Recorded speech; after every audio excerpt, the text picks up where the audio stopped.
ॿिए तरफ़ ज़िक्र कंदा हलंदासीं पीटीआई सरबराह इमरान ख़ान जो, जंहिं चयो आहे त मुल्क जी मौजूदा हालतुनि जो ज़िम्मेवार आसिफ ज़रदारी ऐं नवाज़ शरीफ़ आहे। क़ौम कर्ज़ई थी रही आहे ऐं ॿिन्ही अॻवाननि जा घर मज़बूत थी रहिया आहिनि। 2018 में नवाज़ शरीफ़ ऐं ज़रदारी जूं विकेट किरी पवंदियूं।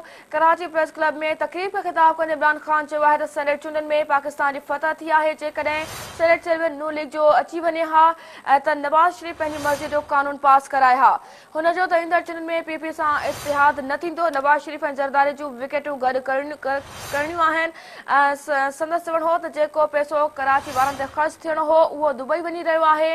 उन खां अॻु कराची एयरपोर्ट ते मीडिया सां ॻाल्हाईंदे इमरान ख़ान चयो आहे त पीपी चेयरमैन बिलावल भुट्टो ज़रदारी पंहिंजे वालिद आसिफ ज़रदारी खां इहो पुछा करे त हू बग़ैर महिनत जे अरबपति कीअं बणिजी वियो। हुन चयो त चीफ जस्टिस तरफ़ां कराची जी सूरत-हाल ते जोड़ियल कमेटी जी रिपोर्ट मूजिबि शहर में सवेरे जो पाणी मिलियल आहे। शहर में 650 हंध आहिनि जिते फसलनि खे पाणी ॾिनो पियो वञे। उन में बि सवेरे जो पाणी मिलियल आहे। पीटीआई चेयरमैन चयो आहे त हू बिलावल भुट्टो खां पुछणु चाहे थो त 10 साल कराची में अव्हां जी हुकूमत रही पर अव्हां कराची वारनि खे पाणी बि नाहे ॾेई सघिया।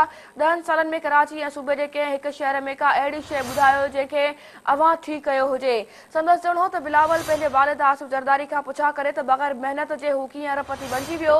इहो ॿुधाए वञे त 10 सालनि में पीपल्स पार्टी कहिड़ियूं ज़रूरतूं पूरियूं कयूं आहिनि।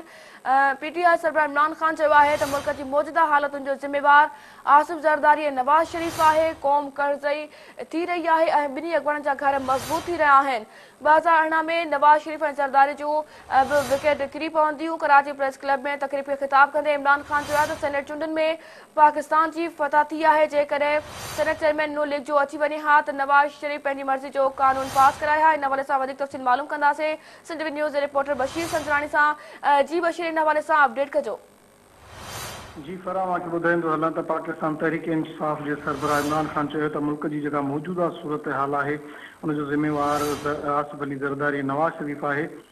क़ौम कर्ज़ी थी रही आहे। ॿिन्ही अॻवाननि जा घर जेके आहिनि उहे मज़बूत थी रहिया आहिनि। कराची प्रेस क्लब में प्रेस कॉन्फ्रेंस कंदे इमरान ख़ान चयो त सेनेट चूंडुनि में पाकिस्तान जी फतह थी आहे। जेकॾहिं सेनेट चेयरमैन नून लीग जो अचे हा त नवाज़ शरीफ़ पंहिंजी मर्ज़ीअ जो कानून पास कराए हा।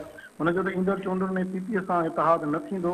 नवाज़ शरीफ़ ऐं ज़रदारी जेके विकेटूं आहिनि उहे गॾु करंदियूं। संदसि इहो बि चवणो हो त जेको पैसो कराची वारनि ते ख़र्च थियणो हो उहो दुबई वञी रहियो आहे। हुन चयो त कराची ऐं ख़ासि करे सिंध जा जेके ॿिया ज़िला आहिनि उन्हनि में जेका पाणी जी सूरत हाल आहे उहे जेके उते ॿनियूं आहिनि उहे ॿनियूं तबाह थी रहियूं आहिनि। पीअण जो पाणी सीवरेज जे पाणीअ सां मिली वञण करे उते को फसल जेको आहे सो उहो नथो थी सघे। ऐं जॾहिं पाणी कमीशन जेका क़ाइमु थी उन बावजूदि बि अञा ताईं उते का बि अहिड़ी बहितरी जेको आहे सो न आई आहे। इमरान ख़ान 2 ॾींहंनि जे दौरे ते कराची पहुतल आहे। अॼु हू जीअं ई सुबुह जो एयरपोर्ट ते पहुतो उते बि हुन मीडिया सां ॻाल्हि ॿोल करे चयो त पीपी चेयरमैन बिलावल भुट्टो ज़रदारी पंहिंजे वालिद आसिफ ज़रदारी खां पुछा करे तो बग़ैर महिनत जे अरबपति कीअं बणियो।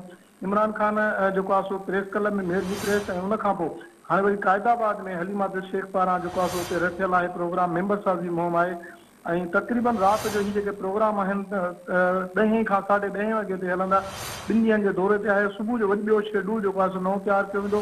सुभाणे शाम जो 5 वॻे ते इमरान ख़ान हिते पार्टी अॻुवाननि सां मुलाक़ातूं कंदो ऐं मुख़्तलिफ़ हंधनि ते जेका स्पीचिस आहे उहा कंदो। 5 वॻे खां पोइ ॿीहर वरी इस्लामाबाद रवानो थी वेंदो। जी ठीकु आहे बशीर, वॾी महिरबानी हिन हवाले सां अपडेट करण जे लाइ। नाज़रीन, तव्हांखे ॿुधाईंदा हलूं त पीटीआई सरबराह इमरान ख़ान चयो आहे त मुल्क जी मौजूदा हालतुनि जो ज़िम्मेवार आसिफ ज़रदारी ऐं नवाज़ शरीफ़ आहे। क़ौम कर्ज़ई थी रही आहे ऐं ॿिन्ही अॻवाननि जा घर मज़बूत थी रहिया आहिनि। 2018 में नवाज़ शरीफ़ ऐं ज़रदारी जूं बि विकेट किरी पवंदियूं।